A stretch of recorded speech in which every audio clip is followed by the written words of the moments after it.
เป็นสปันปลุกความกันของชีวิต Selesai. Next, inilah channel Kopi Pahit Hidayat. Nihong Congkong Kopi Pahit Hidayat. Ia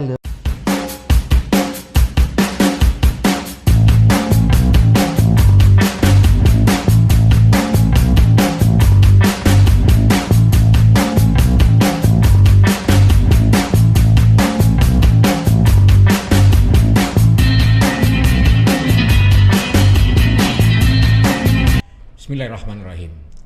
Tanpa gula, kehidupan tak selalu pahit.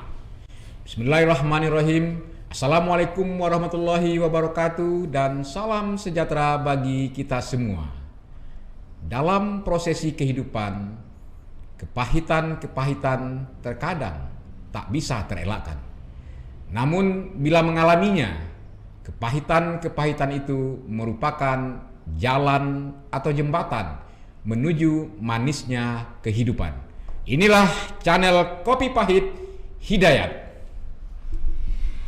Kali ini saya sudah kedatangan tokoh, sosok peneliti, akademisi, Dr. Insinyur Ferry Arlius Datuk Sipado MSc.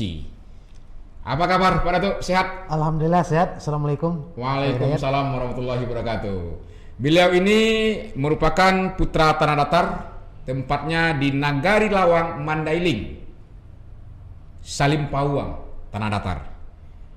Setelah menamakan SD, SMP, terus merantau ke Kota Padang, melanjutkan ke SMA 2 Padang.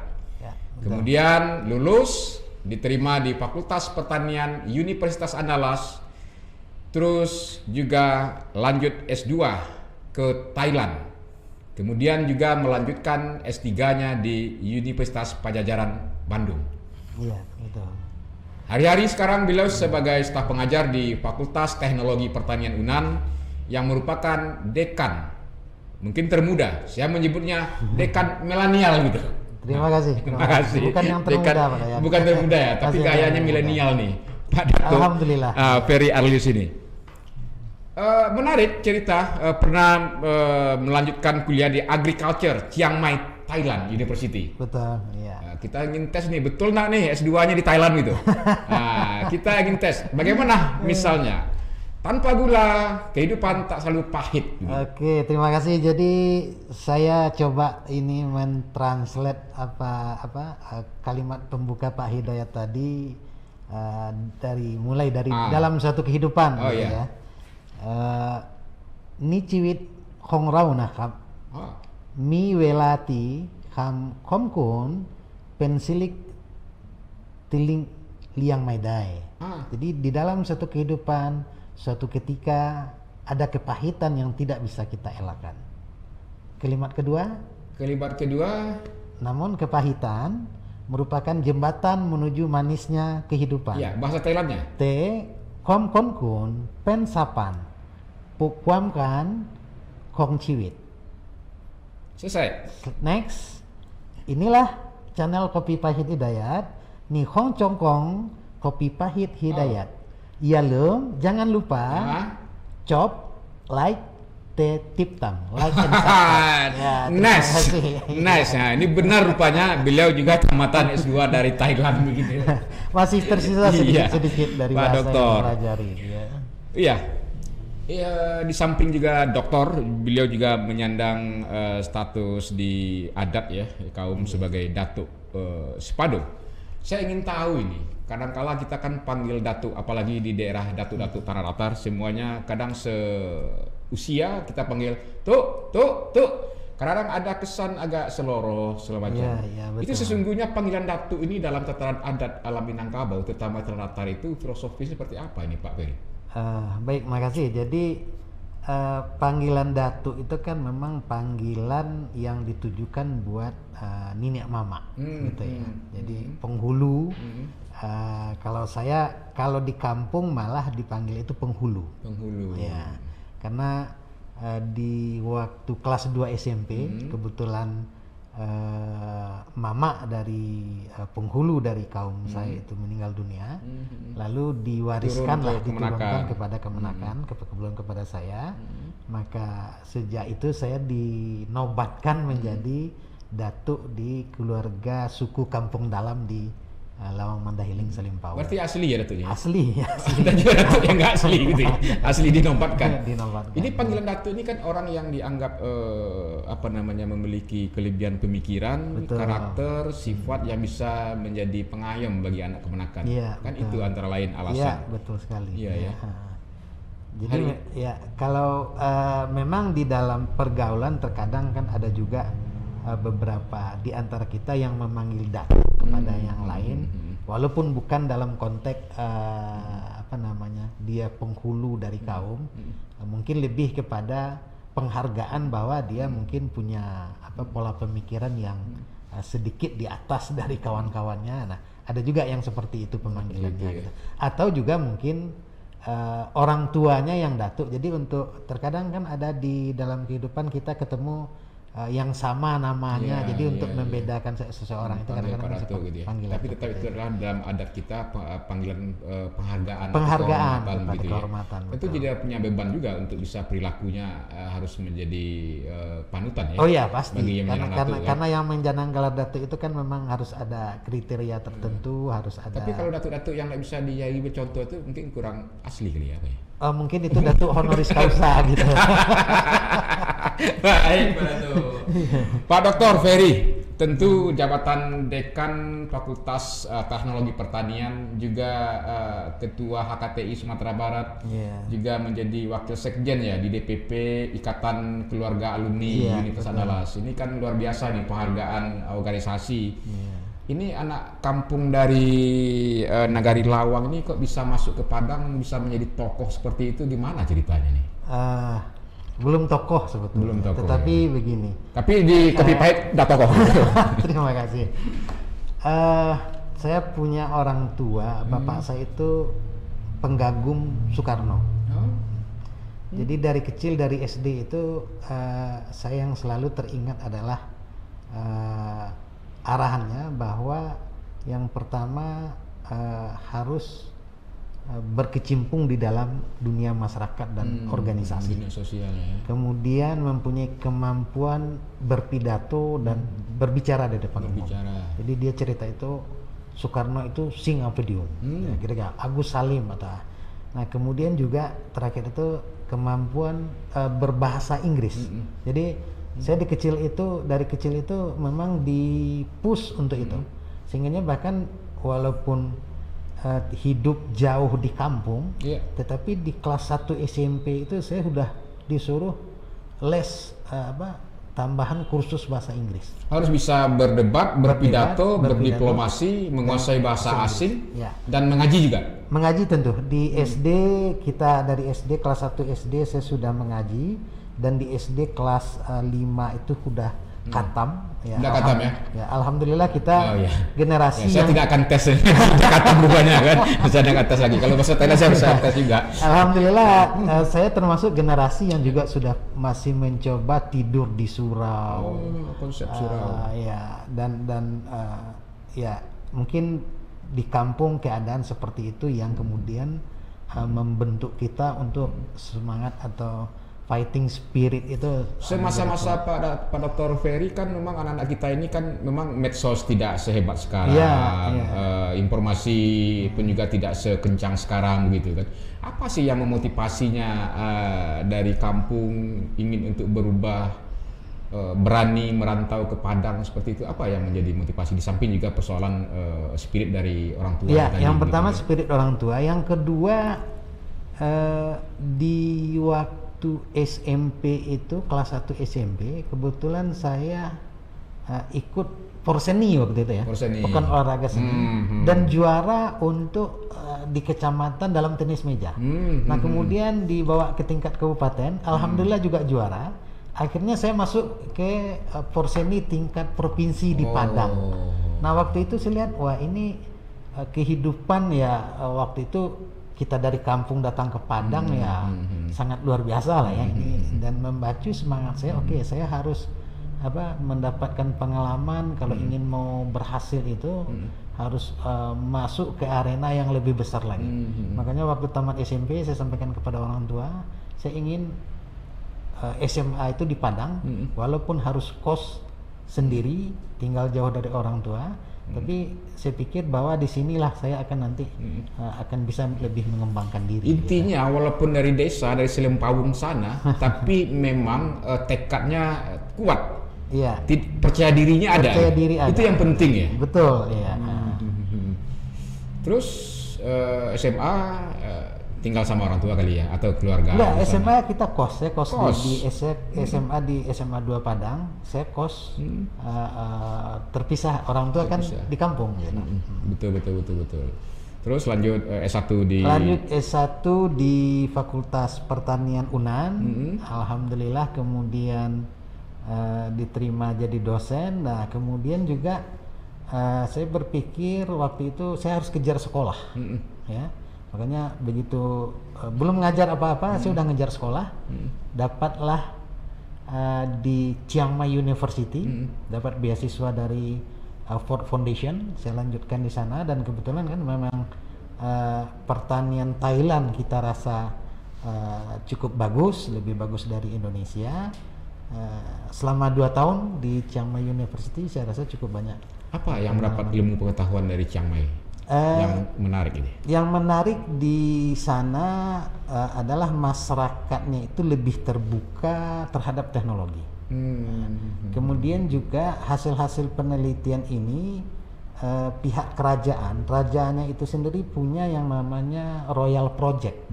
Jadi itu suatu badan yang khusus di bawah raja yang banyak meneliti dan mengaplikasikan hasil-hasil riset pertanian. Gitu. Nah, jadi dengan itu saya lihat birokrasinya menjadi lebih ringkas ya, tidak berbeda kan kalau kita menggunakan uang, kalau kita uang APBD banyak ininya apa kalau raja langsung bisa. Tetapi raja dia punya sendiri, eksekusi sendiri, dijalankan sendiri, jadi itu lebih cepat gitu kan. Nah, di samping tadi itu bahwa masyarakat di sana lebih terbuka dalam menerima hal-hal yang baru. Berapa lama di Thailand menyelesaikan studi? 2 tahun. Ya. Cepat sekali, Pak Datuk. S2 memang programnya 2 tahun. 2 tahun ya. Gara-gara beasiswa habis atau memang pintar gitu kan? Selesai menyelesaikan 2 tahun S2-nya begitu. Pintar enggak pintar kita harus selesai. Kalau enggak selesai 2 tahun stop masih bisa beasiswa stop, kita harus bayar sendiri. Harus bayar sendiri ya. Biaya hidup mahal nggak di Thailand ya? Saya rasa biaya hidup di Thailand itu malah lebih murah daripada biaya hidup di Padang atau di Indonesia. Waktu itu saya hanya menerima beasiswa 7.500 baht. Waktu itu baht itu 100 rupiah. Artinya hanya 750.000 sebulan. Sebulan ya. Tetapi sudah mendapat tempat dormitory atau rumah tempat tinggal itu sudah sekelas apartemen, kemudian makan semua, pakaian kita pun ke laundry, rasanya cukup seperti itu rasanya. Teman-teman mahasiswa kan juga dari luar negeri lain juga ya, ada situ kita itu banyak teman dong dari negara yang lain. Terutama negara-negara Asia. Jadi Ford Foundation Asia ngumpul di sana. Ada dari Vietnam, Laos, Kamboja, Nepal, Bhutan, India, hampir Filipina, Malaysia. Jadi hampir semua negara Asia ketemu di sana. Nggak ada kecantol perempuan dari ini misalnya. Alhamdulillah iman saya cukup kuat. Biasalah kan mahasiswa dua gitu kan. Ada juga sebagian, kenapa saya pertanyakan seperti itu, ada sebagian orang tua enggan menyekolahkan anaknya di luar negeri karena memang takut kebebasan pergaulan. Karena intinya adalah pada diri sendiri. Pada diri sendiri. Prinsip pada gitu. Diri sendiri. Apalagi nilai-nilai adat agama kita cukup kuat betul. Sana, karena gitu. memang kalau sekolah di luar dengan budayanya apalagi Thailand berbeda. Persepsinya seperti itu, bebas kalau, begitu kan. Kalau memang kita tidak siap ya memang bisa saya berangkat pun bukan sekolah. Hanya orang tua sih tidak terlalu khawatir karena mungkin dia nggak tahu Thailand itu seperti apa gitu. Tetapi beberapa dosen senior yang tahu mau kuliah di Chiang Mai di Thailand, sarannya apa? Jangan berangkat dulu, kamu nikah dulu, kalau enggak nanti susah katanya. Waktu itu saya masih bujangan. Oh ya apalagi bujangan kan. Jangan-jangan bisa tinggal di Taiwan kan. Kecantol gadis Taiwan gitu. Tapi alhamdulillah persoalan keteguhan iman, prinsip ya, itu yang akan membentengi prinsip tentu kita itu harus yang menarik. Terus selesai S2 dapat informasi juga dari ini, kabarnya dapat juga S3 tawaran di Melbourne ya, di Australia. Betul. Kok jatuhnya akhirnya di Unpad diambil? Apalagi nih? Jadi selesai S2 di Chiang Mai University, kebetulan saya ambil bidang remote sensing, penginderaan jauh atau pemetaan menggunakan satelit gitu. Nah, begitu pulang, ini kan bagian dari teknologi informasi. Pulang kuliah S2, saya coba kembangkan, ternyata tidak ada yang tanggapi. Lalu saya pulang S2 itu tidak punya kontak siapa-siapa, yang cantolan lah gitu rekan kerja atau apa. Dari waktu itu kita kan masih terpusat semua di Jakarta, ya kan. Jadi di kementerian di apa, sehingganya apa, ilmu itu rasanya tidak berguna. Nah, saya pikir kenapa tidak berguna? Karena saya tidak kenal satu orang pun yang dalam bidang keilmuan saya. Nah, akhirnya kalau saya teruskan, waktu itu ada mau melanjutkan S3, saya punya dua pilihan. Lulus di Royal Melbourne Institute of Technology, MIT di Australia, lalu lulus lagi di Unpad. Nah, kemudian saya pilih Unpad. Semua orang bingung lah, bahkan bilang saya bodoh kenapa pilih Unpad gitu kan. Padahal di dalam pikiran saya, kenapa saya pilih Unpad? Karena saya harus berkomunikasi, saya harus punya link, harus punya network dengan kawan-kawan satu ilmu atau dengan beda ilmu di pusat gitu. Kalau itu kita tidak akan berkembang. Kita kecil aja di Sumatera Barat, di tingkat nasional orang tidak kenal satupun dengan kita. Jadi tekad saya di kuliah di Unpad itu sebetulnya hanya untuk membangun jaringan gitu kan. Walaupun nah ini kan sebetulnya ada semacam anekdot bagi dosen ini. Kalau kuliah ke luar negeri itu S3, apalagi ke Australia, PhD, pulang itu bukan hanya PhD, sakminya juga tebal gitu. Begitu ya? Begitu. Tapi kalau S3 di luar negeri, ya kan, itu malah SK tergadai gitu. Itu bedanya. Jadi kira-kira seperti itu. Tapi saya pikir tidak, saya akan pilih Unpad karena saya ingin memperluas network saya dengan nasional gitu. Dan alhamdulillah selama S3 itu bukan hanya alumni Unpad, misalnya bidang saya itu kan ke Departemen Pertanian ke Bako Surtanal, ke bidang-bidang penelitian yang lain gitu kan. Nah, bahkan dapat plusnya nyasar juga link dengan beberapa orang di pusat kekuasaan politik di nasional gitu. Itu kan. semua yang prosesi yang Pak Dr. Ferry melakukan itu memang inisiatif sendiri atau semangat sendiri begitu, tanpa diiringi oleh tutor atau senior begitu ya. Saya ingin katakan begini, saya ingin tanyakan masa kecilnya fasilitas sekolah sampai cukup nggak sama orang tua begitu? Saya ingin kali ini sejauh mana ini energinya untuk berubah ini. Kalau dari orang tua saya rasa saya cukup ya? Karena orang tua saya yang perempuan guru SD, kemudian yang ayah bapak saya awalnya itu petani, tetapi dia juga punya fighting spirit yang tinggi. Jadi saya mengikuti perjalanannya dia menjadi dari petani, kemudian berhasil menjadi petani, menjadi pedagang kulit manis. Akhirnya malah terakhir itu saya tamat di SMA itu orang tua saya itu jadi pengusaha, jadi pemborong gitu kan. Jadi dari dia punya step hidup yang juga meningkat terus. Dan tapi awalnya pernah jalan kaki sekolahnya? Oh, kalau saya ke sekolah itu jalan kaki. Jadi di SD itu ke SMP, di zaman SMP saya jalan sekolah itu jauhnya itu sekitar 7 kilo. 7 kilo dari rumah ke sekolah? Tapi lewat jalan tikus, lewat jalan pematang sawah, belakang pematang sawah, lewat parak kebun gitu, itu jadi 5 kilo. Jadi saya jalan tiap hari 5 kilo lewat pematang sawah untuk ke sekolah. Pantasan nggak tinggi nih, udah kecil ya saya bisa jadi seperti itu. Tapi sehat lah ya. Sehat, 3 kilo alhamdulillah. Mak, bayangkan Iya. hari ini anak-anak 2 meter, 200 meter aja 200 meter aja naik gojek Oh, saya. gitu kan. Ini bedanya ini siswa-siswa masa lalu dengan mahasiswa sekarang. Tapi setidaknya spiritnya luar biasa. Jadi ya dalam dukung orang tua seperti itu, dan alhamdulillah baik juga. Kita juga punya usaha. Jadi di zaman waktu S3 itu sambil kuliah S3 saya juga kerja, malah dapat beberapa teman-teman menyampaikan kerjaan yang luar biasa. Saya pegang satu perusahaan konsultan nasional S3 berarti ya. di waktu S3 waktu kuliah, sehingga rasanya saya mungkin waktu itu menjadi salah satu warga yang first class lah gitu, karena fasilitas dari perusahaan apa semua itu saya jalani selama S3, dan kemudian selesai S3 saya malah ditawari untuk tetap kerja di sana. Kemudian saya nolak gitu.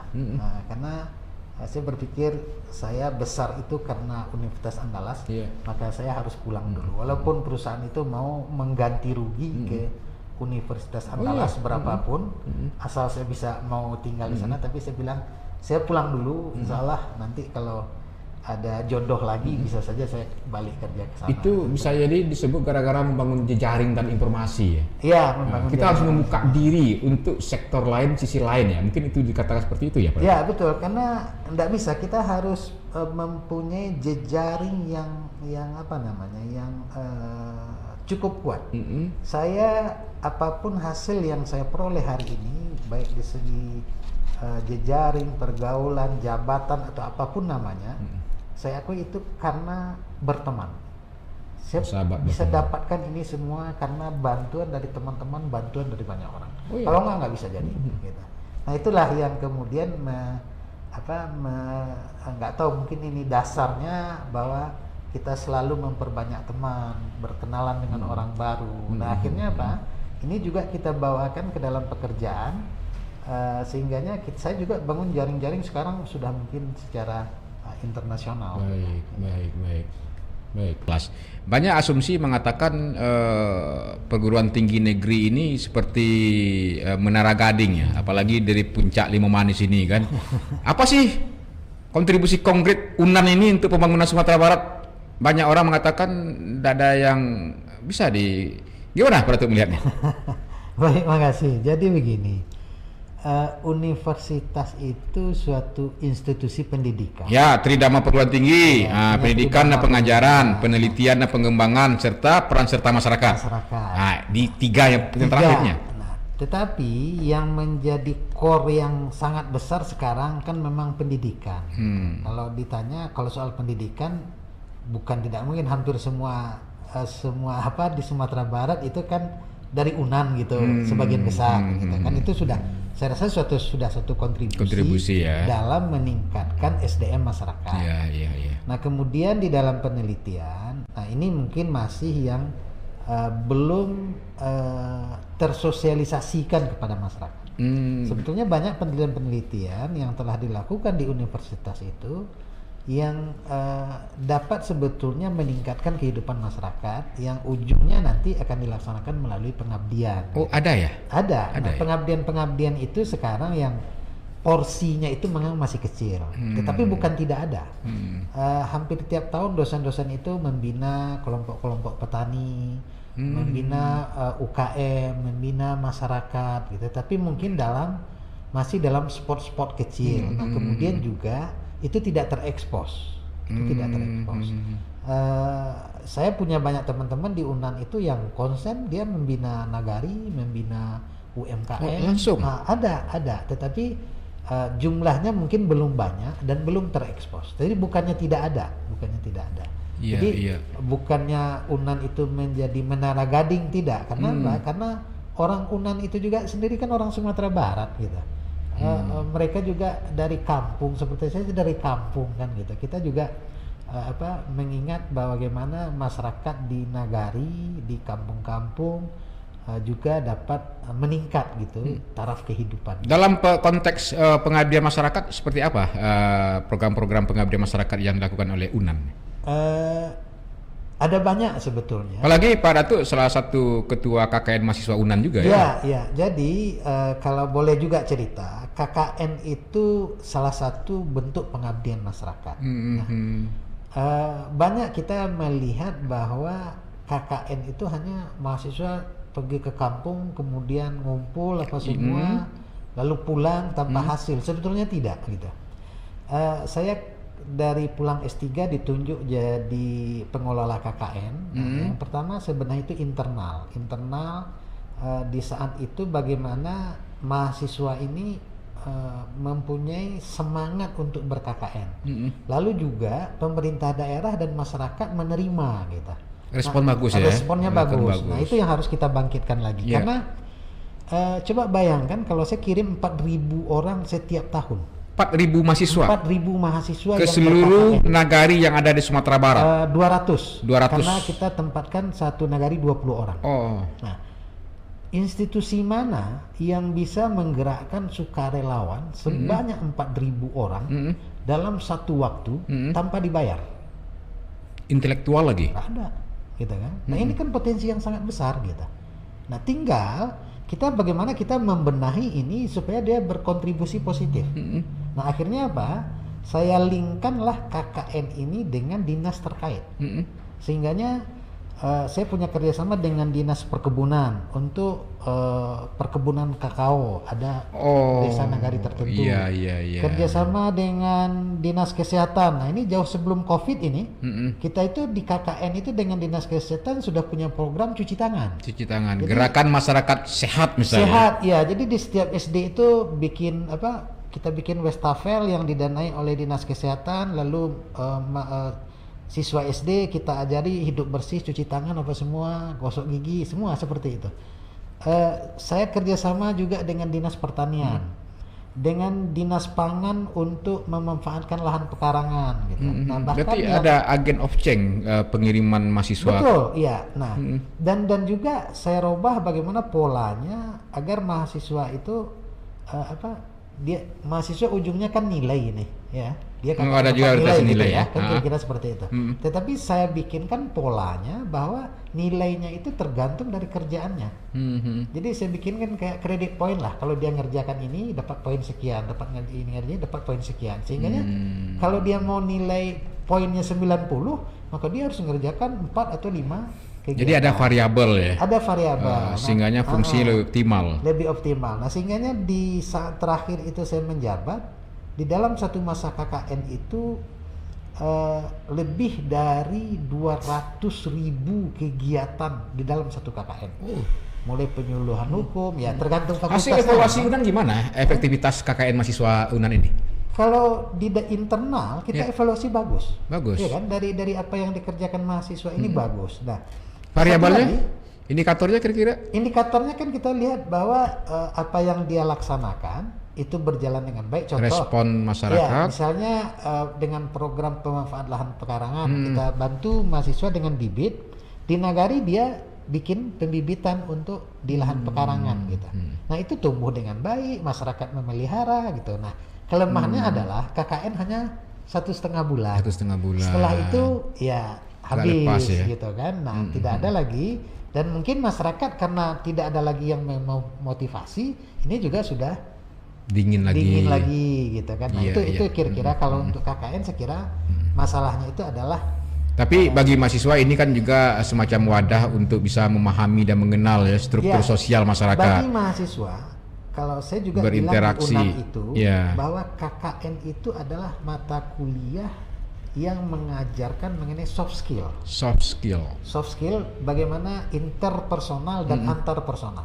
Mahasiswa bayangkan ada yang misalnya lahir di kota sampai tidak pernah. Bagaimana mereka membentuk kelompok baru? Karena satu kelompok itu dari berbagai fakultas. Nah, mereka harus adaptasi dulu. Bagaimana merancang rencana kerja dalam suatu kelompok. Lalu pergi sama-sama ke nagari, ya, tinggal bersama dalam satu komunitas yang baru. Jadi tidak hanya mengasah intelektual tapi juga emosinya. Emosi, ya.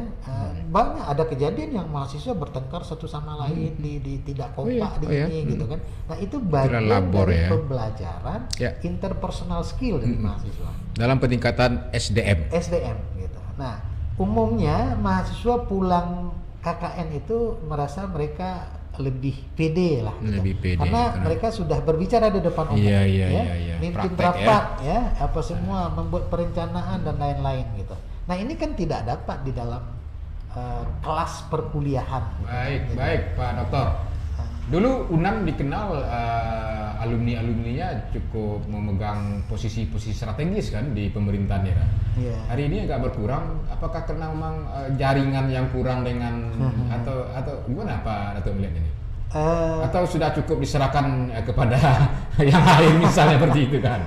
Saya kira ada fenomena alam bahwa waktu itu selalu bergulir gitu ya. Ada saat-saatnya dan saya kira saat sekarang pun masih banyak alumni UNAN yang memang aktif, tetapi situasi iklim perpolitikan yang berubah juga ya. Tentu change-nya itu juga harus gitu. Nah, apalagi itu yang menjadi kalau saya agak prihatin gitu ya. Agak prihatin dengan keadaan bahwa intelektual muda itu terutama mahasiswa seperti alergi dengan politik gitu. Sementara ya kan kekuasaan ini dipegang sekarang kan oleh orang-orang politik gitu kan. Nah, kalau aktivis mahasiswa kemudian mahasiswa itu alergi dengan politik lah, lalu kita mau berkumpul itu dengan siapa gitu. Nah, harusnya mahasiswa itu diberikan pendidikan politik supaya menyambung gitu kan. Nah, sekarang bupati orang politik, DPRD orang politik, yang ambil keputusan ini gitu. Lalu kita nggak ikut di sana. Ya. Dan ada akan mahasiswa apatis ya. Iya, jadi saya pernah juga berdiskusi dengan teman-teman mahasiswa, mungkin literasi, narasi, argumentasi yang mungkin juga memainkan isu-isu lokal yang agak luput. Atau kalau memang tidak ada perhatian dari perguruan tinggi atau dosen, atau betul-betul dosen yang mungkin yang agak antipati atau tidak, udahlah politik bisa politik deh, kita perlu akademisnya, ilmiahnya, gimana? Saya rasa tidak. Saya rasa ini dari perjalanan waktu ada satu ketika bahwa politik itu betul-betul dilarang di kampus. Ya kan? Politik praktis. Politik praktis. Nah, yang dilarang kan politik praktis, tetapi kan ikutannya ada. Nah, sehingganya apa? Partai politik sekarang tidak pernah datang ke kampus. Ya kan? Tidak pernah. Mestinya boleh kan ya? Kalau saya undang semua. Saya undang semua partai datang ke kampus, kita diskusi. Ya kan? Bahkan ya kalau ya mungkin sekarang situasinya masih belum ini, saya malah merencanakan saya tidak bisa undang ketua partai tidak apa-apa, tapi saya akan undang DPRD, terutama komisi yang berhubungan dengan pertanian. Saya undang, kita diskusi. Tanyakan itu ke DPRD, bagaimana kebijakan strategis pertanian? Ya, betul. Berapa alokasi anggaran? Ngerti bagaimana realisasinya? Tahu nggak dia kira-kira yang strategis untuk pertanian itu apa? Apa yang harus dikerjakan? Nah, harusnya kita kan diskusikan itu karena dia yang pengambil keputusan bersama gitu kan. Jadi supaya apa? Supaya permasalahan yang ada memang bisa kita carikan secara bersama jalan keluarnya. Ya, kalau tidak, ya seperti inilah. Yang DPRD jalan sendiri, partai jalan sendiri, kampus jalan sendiri. Itu kondisi hari ini. Itu kondisi hari ini. Ya. Nah, ke depan saya udah punya rencana ini untuk mengundang DPRD, komisi-komisi untuk diskusi, kita diskusi ya apa yang bisa dibantu oleh universitas, terutama khususnya karena saya baru di fakultas sebagai dekan Fakultas Teknologi Pertanian. Intinya perlu ada sinergisitas semua komponen ya dalam kerangka mempercepat akselerasi pembangunan di seluruh sektor. Betul. Melibatkan perguruan tinggi, melibatkan stakeholder pengambil kebijakan. Intinya itu. Yang hari ini agak abai. Yang hari ini kita agak abai. Mudah-mudahan didengar oleh calon kepala daerah yang mau maju. Iya, bukan hanya kepala daerah. Saya undang semua anggota DPRD ataupun partai politik. Ya, kami terima di kampus untuk diskusi. Jangan takut berteman bersahabat dengan orang politik. Jangan takut. orang politik itu adalah jalan kita untuk mencapai tujuan. Nah, itu orang politik merupakan jalan bagi kita atau agen kita untuk mencapai tujuan bersama. Betul. Gitu. Baik, ini ngomong-ngomong nih ya agak menarik. Hari ini meja Kopi Pahit Hidayat dibubuhi beberapa produk-produk berbagai macam. Ada sirup, ada juga sabun. Ini saya ingin tahu nih, Pateta. Orang kan kenalnya kan Fakultas Pertanian. Betul. Ada lagi fakultas baru kan namanya Fakultas Teknologi Pertanian. Apa pula ini Pak Dato? Bedanya dengan Fakultas Pertanian ini kan? Okay. Bisa diceritakan dikit spesifiknya. Ya. Jadi kalau dulu saya tamatan Fakultas Pertanian.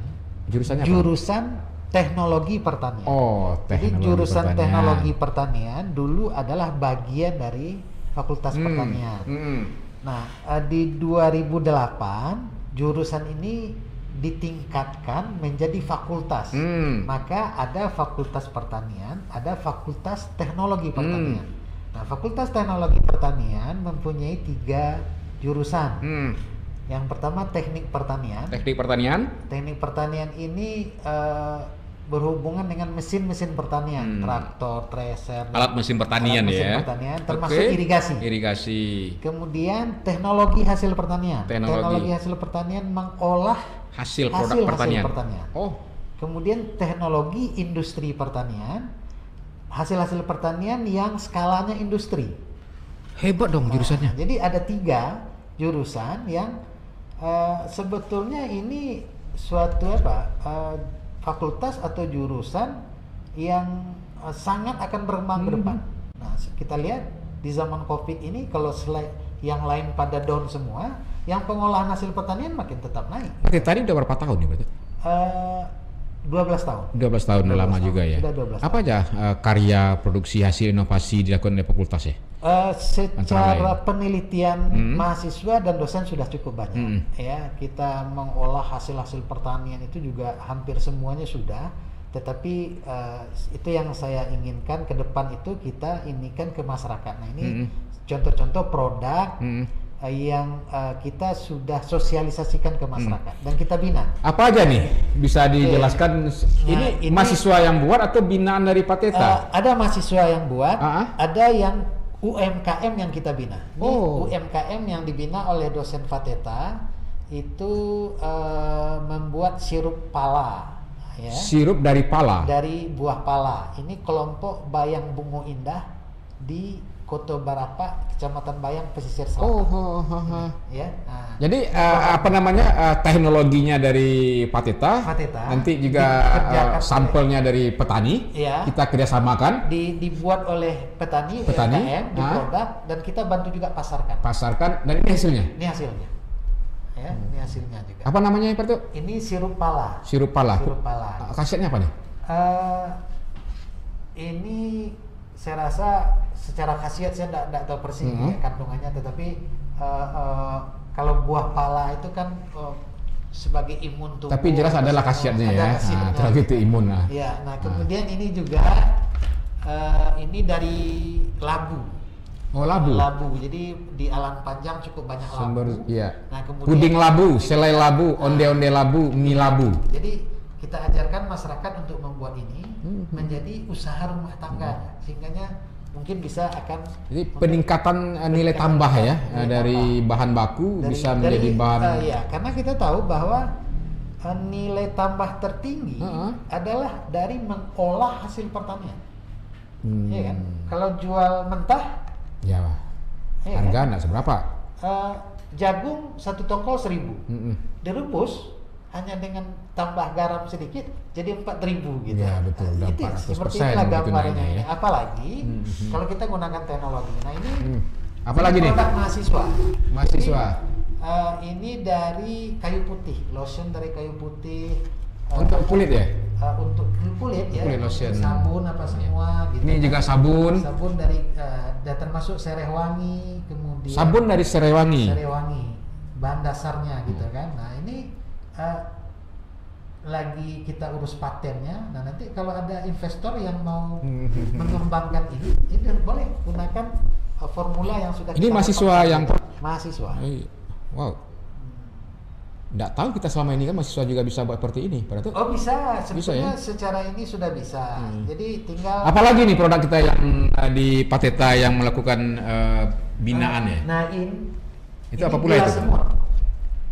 Nah ini gula semut. Nah gula semut ini kan di hotel-hotel banyak dipakai nih untuk kopi. Oh. Ya kan dia rendah kalori. Ya. Untuk orang penyakit gula. Ya kan? Itu yang rendah kalori ya, Dan gula rasanya rendah kalori. juga lebih enak, ya lebih enak kalau dicampur dengan kopi gitu. Ini mahasiswa juga? Mahasiswa juga. Punya alat ya di kampus ya? Kita punya alat di kampus untuk memproduksi dalam skala labor gitu. Jadi nah yang memang kekurangan kita di kampus itu kalau mau merubah ke skala industri itu mesti ada share dengan para investor begitu ya. Investor gitu kan, berinvestasi. Iya. Nah ini sudah cukup berkembang sebetulnya, bahkan ada kelompok juga yang kita bina sudah masuk ke hotel-hotel gula semutnya dan sudah banyak digunakan, termasuk kita kirim ke Jakarta. Ada sabun, ada lotion serai, ada makanan dari labu, juga ada gula rendah kalori ya. Iya. Ini kalau seandainya ada yang berminat, hubungi kemana nih? Hubungi Pak Ratu atau hubungan Pateta? Bisa ya? hubungi ke Pateta, kita akan salurkan nanti, atau juga nanti di Google juga udah bisa di search ini. Jadi juga punya akses marketing juga ya, kita bantu ya. Ada pelaku usaha kecil menengah ini. Kita bantu. Jadi kebetulan sekarang ada mahasiswa kita lagi bikin startup untuk jualan online. Nanti produk-produk ini kita masukkan juga di startup tersebut. Jadi akan lebih berkembang. Baik. Inilah konkretnya apa yang menjadi hasil penelitian dari Fakultas Teknologi Pertanian UNAN yang dikomandoi oleh Dr. Ferry Aryus. Pak Dokter, saya ingin tahu nih, apa sih mimpinya terhadap Pateta ke depan ini? Mau jadiin apa? Apakah cukup pakai ini aja produknya misalnya kan? Jadi tapi sebentar dulu, minum dulu. Oke. Terima kasih. Kita santai aja Pak Datuk. Kopi pahit. Kopi pahit, minum aja dulu. Izin ini karena boleh. Kita di ruangan, saya rasa standar protokol COVID sudah terpenuhi. Jadi boleh saya taruh di sini ya, Pak. Ya, boleh. Nah. Sabun gitu ya. Boleh. Jadi, apa lagi nih? Yang pertama kita ingin memasalkan produk-produk yang hasil penelitian di fakultas untuk bisa diaplikasikan di masyarakat. UMKM kita bantu, ataupun UMKM yang sudah ada kita bisa bantu mungkin bagaimana desain produknya, kemasannya seperti apa, sesungguhnya apa, dan termasuk marketingnya dengan memakai aplikasi atau online marketing, sehingganya masyarakat itu bisa meningkatkan income dan pendapatannya dengan usaha-usaha kecil seperti itu. Nah itu yang terutama untuk aplikasi dari ilmu kita ke masyarakat. Terus di internal sendiri kita ingin saya bercita-cita atau bermimpi bahwa Fakultas Teknologi Pertanian itu international recognized lah. Internationally recognized artinya dikenal secara internasional. Dan itu kita sudah ini kan kerjasama dengan berbagai perguruan tinggi di luar negeri, dan kemudian juga seperti karena dari awal kita udah cerita tadi mengenai kemampuan, saya ingin mahasiswa Fateta itu punya kemampuan bahasa Inggris, berbicara di depan umum dan lain-lain. Sekarang di Fateta itu mungkin sedikit berbeda nih Pak Hidayat.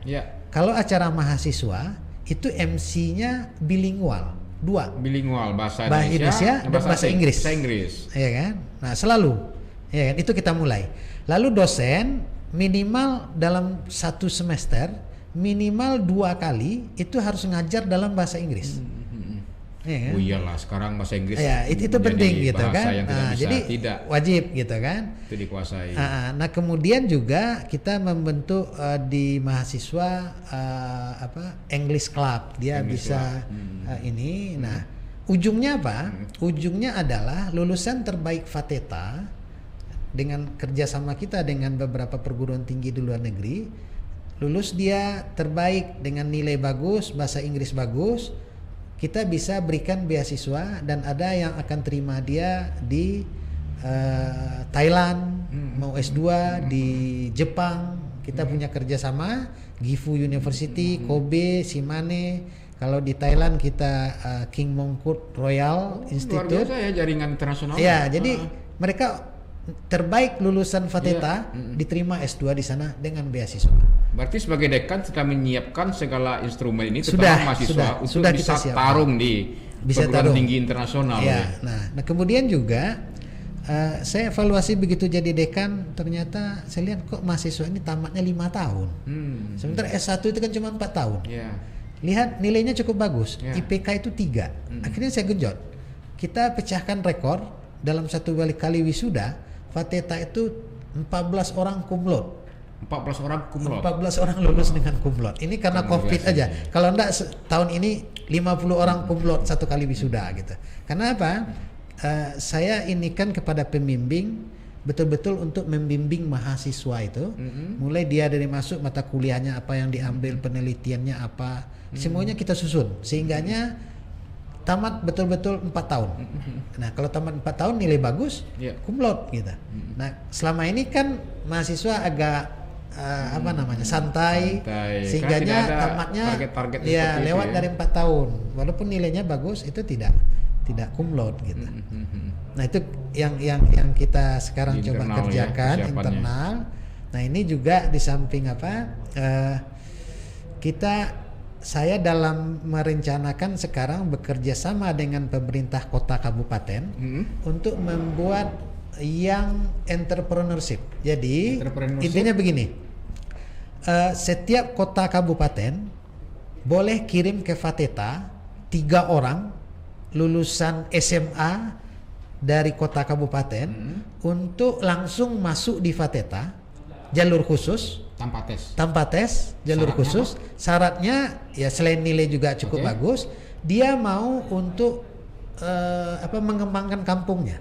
Jadi nanti Pemda juga fasilitasi dia mungkin di Oke, kita ulang nih. Ini menarik nih tawaran dari dekan FATETA ini. Coba diulangi lagi Pak Datuk. FATETA tahun kapan mulai membuka jalur khusus di tahun depan kita mulai. Oke. Tahun depan FATETA menawarkan kepada kota dan kabupaten untuk mengirim lulusan SMA-nya 3 orang per kota kabupaten masuk di FATETA jalur khusus tanpa tes dengan catatan yang kita masukkan itu siswa itu dia nanti mau melakukan wirausaha potensi hasil kampungnya masing-masing daerahnya. Kemudian dia juga penelitiannya itu juga harus di kampungnya. Wow. Sehingganya kita bentuk dia menjadi agropreneurship. Agropreneurship. Yang agropreneurship. Wah, ini tawaran menarik nih. Jadi, dari dekan FATETA UNAN. Ya, pemuda yang bergerak dalam bidang pertanian. Kita tidak mendidik mahasiswa kita menjadi petani, tetapi kita mendidiknya menjadi pengusaha di bidang pertanian. Dan FATETA membuka peluang untuk itu. Ya. Nice. Luar biasa. Iya. Mudah-mudahan ini. Ya, karena siapa tahu nanti produk-produk ini nanti mahasiswa bikin ya. Kita bisa ini dan potensi sangat besar. Kita sudah coba juga. Kalau ini kita kirim aja ke orang rantau ini pada beli semua gitu kan. Artinya Pak Doktor sebagai pendidik, sebagai staf pengajar, sebagai dosen tentu tidak hanya berorientasi kepada nilai-nilai akademis ternyata. Betul. Tapi juga ada perhatian terhadap masyarakat lingkungannya, entrepreneurship, pembinaan terhadap mahasiswa begitu. Pak Doktor, Pak Datuk masih melihat sektor pertanian di Sumatera Barat ini menjadi program strategis atau primadona dari pemerintah daerah? Kalau sekarang saya lihat pertanian ini seperti bisnis as usual aja. Tidak artinya tidak menjadi primadona dari yang lain-lain gitu. Tidak menjadi fokus gitu. Apa alasannya harus primadona ini sektor pertanian? Lah, karena sebagian besar PDRB kita kan dari pertanian. dan sebagian besar masyarakat Sumatera Barat ini petani. Nah, kemudian sektor usaha yang tetap bertahan dalam kondisi apapun itu pertanian. Nah, 3 alasan ini sebetulnya sangat tepat untuk supaya pertanian ini menjadi primadona. Primadona artinya apa? Perlu perhatian khusus, perlu perlakuan khusus dan anggaran khusus, gitu. Tetapi kalau ya sekarang kan apapun yang dikerjakan itu terutama di pemerintah daerah memerlukan anggaran, gitu kan. Nah, kalau anggaran di bidang pertanian ini kecil, gimana kita bisa berharap masyarakat akan bisa lebih sejahtera? Ya kan? Kalau anggarannya lebih besar, pertaniannya maju, petani maju, semakin banyak orang Sumatera Barat yang sejahtera, gitu, yang kehidupannya menjadi lebih baik. Banyak program-program pertanian, One Village, One Product, pemanfaatan lahan pekarangan, misal seperti itu. Yang hari ini agak sunyi, tenggelam, senyap. Tidak ada sustainable development di sektor pertanian dalam konteks program pemerintah daerah. Orang kampus diam aja kok, nggak suara. Sebetulnya bukan diam. Oh, itu bukan diam. Bukan ya? diam. Ya. Kita suaranya nggak terdengar. Dia tidak diam tapi nggak terdengar tidak suaranya. Tidak terdengar suaranya gitu. Karena mungkin orang tidak juga mau mendengarkan, gitu. Artinya begitu. apa? Kalau kampus itu kan dalam konteks memberikan masukan itu dalam misalnya seminar-seminar, dalam dengar-dengar pendapat, ya kan. Kita belum terbiasa, kita belum terbiasa menyanggah misalnya di koran atau menyampaikan di media massa bahwa ini salah. Mungkin itu tidak kita lakukan. Tetapi pada setiap kesempatan ada rapat, kita diundang rapat dengan dinas, kita diundang rapat oleh macam-macam pemerintah. Kita sampaikan bahwa ini tidak sustainable, ini yang benar, ini bagusnya seperti berapa ini persen semuanya, yang didengar? gitu kan. Berapa persen tetapi kita nggak tahu apakah tanggapan dari pemerintah daerah sendiri dalam hal ini tentu juga beragam. Ada yang menanggapi cepat, ada yang biasa-biasa saja, gitu. Tetapi tidak terdengar kata Pak Hidayat tadi itu adalah karena kita tidak bersuara di media sosial ataupun koran, gitu. Kita bersuara itu di forum-forum rapat resmi, gitu. Supaya apa? Supaya ini juga menjadi catatan, ada kekurangan-kekurangan yang kita sampaikan menjadi catatan bagi pemerintah. Apa tadi? Sustainable development itu masih menjadi tanda tanya. Baik Pak Datuk, closing statement nih. Saya ingin tahu juga ini. Sudah kemana-mana menjadi narasumber di forum-forum internasional begitu kan, tentu juga memahami informasi dan referensi bagaimana strategi pembangunan pertanian, bagaimana persiapan rancang bangun teknologi pertanian di negara-negara yang berkembang terutama begitu ya. Sedih nggak melihat kondisinya di Sumatera Barat? Sedih, pastilah sedih kita. Ya kan? Sumatera Barat yang alamnya cukup bagus potensinya, belum termanfaatkan dengan baik, belum bisa memberikan kesejahteraan yang baik kepada masyarakatnya. Banyak masyarakat petani kita yang hidupnya masih pas-pasan atau malah tidak berkembang, gitu ya. Nah, hidup ini kan harus berkembang dan meningkat. Sementara banyak petani kita yang stagnan, gitu ya, kehidupannya itu seperti itu semua. Nah, ini tentu menjadi perhatian bagi kita semua. Kita tidak menyalahkan siapa-siapa, tetapi kita mengharapkan bahwa semua kita bersatu. Pemerintah daerah, politikal ya di DPRD dan partai-partai, perguruan tinggi itu sama-sama kita yakin pertanian Sumatera Barat akan maju. Sangat yakin. Demikianlah channel Kopi Pahit Hidayat. Kita kembali bertemu di kesempatan yang lain. Billahi taufiq wal hidayah. Wassalamualaikum warahmatullahi wabarakatuh. Terima kasih Pak Dr. Sama-sama. Terima kasih Pak Hidayat. Assalamualaikum warahmatullahi wabarakatuh. Waalaikumsalam warahmatullahi wabarakatuh.